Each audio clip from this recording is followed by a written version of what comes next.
Savez-vous quel est le point commun entre les Kennedy, Lawrence d'Arabie et le corps des Marines ? Tous se sont servis de la légende du roi Arthur pour asseoir leur puissance et imposer le storytelling du triomphe de la civilisation contre la barbarie.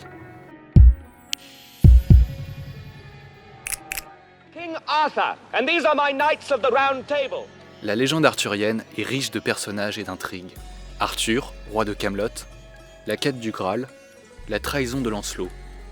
Mais une lecture de ce mythe, constitué au VIe siècle, intéresse particulièrement les lecteurs modernes. L'opposition entre la civilisation, incarnée par Camelot, et le monde extérieur primitif, incarné par les peuples barbares et la nature sauvage.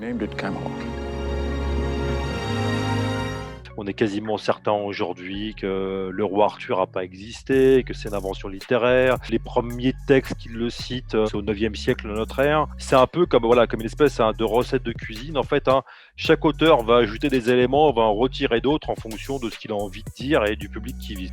Dès le XIXe siècle, le mythe arthurien sert la propagande coloniale anglaise.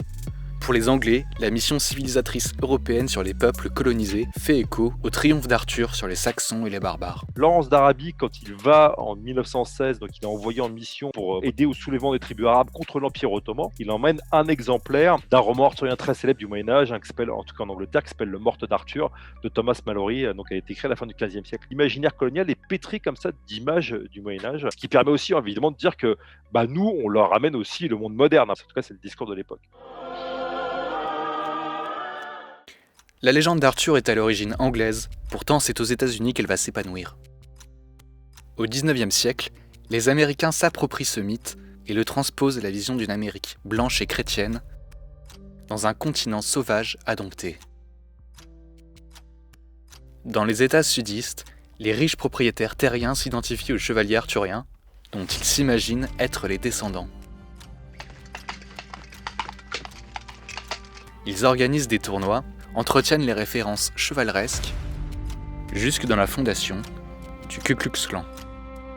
En 1893, le pasteur William Forbush fonde le club des Knights of the Round Table, organisation scout conservatrice qui prend les chevaliers arthuriens comme modèle pédagogique.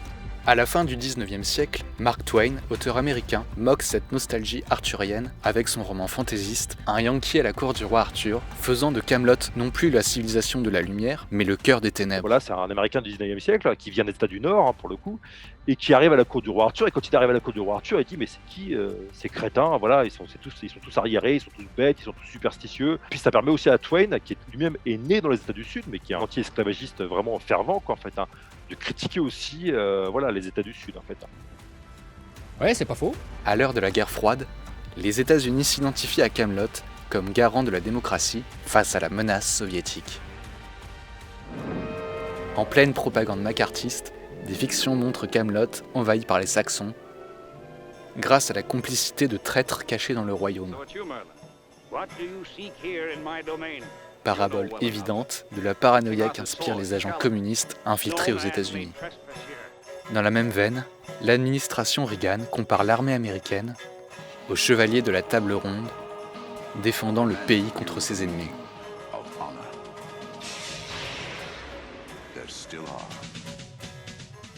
Au contraire, les démocrates se servent de l'image de Camelot pour créer le mythe Kennedy comme une parenthèse éclairée, pacifiste et progressiste entre deux présidents républicains va-t-en-guerre.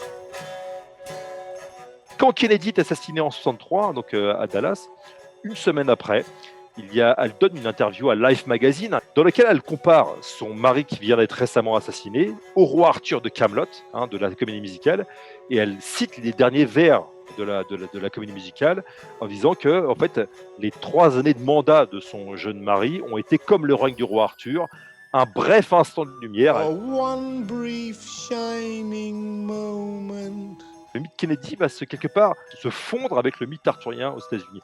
Depuis les années 1970 et le mouvement hippie, une autre lecture du mythe arthurien fait son chemin. Camelot et ses chevaliers ne sont plus perçus comme les symboles de la civilisation triomphante, mais comme les signes d'une modernité corrompue et décadente face à laquelle il est préférable de revenir à l'état de nature. Il y a cette idée chez certains que le Moyen-Âge servirait de porte de sortie ou de pas de côté en fait. Ça permettrait de fuir un monde moderne qui deviendrait insupportable. À partir des années 70, on va pas spécialement mettre en avant des figures comme les chevaliers, mais des figures comme Merlin ou Morgane. Il y a un enchanteur qui peut être qualifié de druide, donc il est proche de nature. Pareil, il y a une espèce de druidesse, de sorcière et tout. Morgane, c'est plutôt les féministes en fait. Merlin, c'est plutôt les écolos, pour simplifier.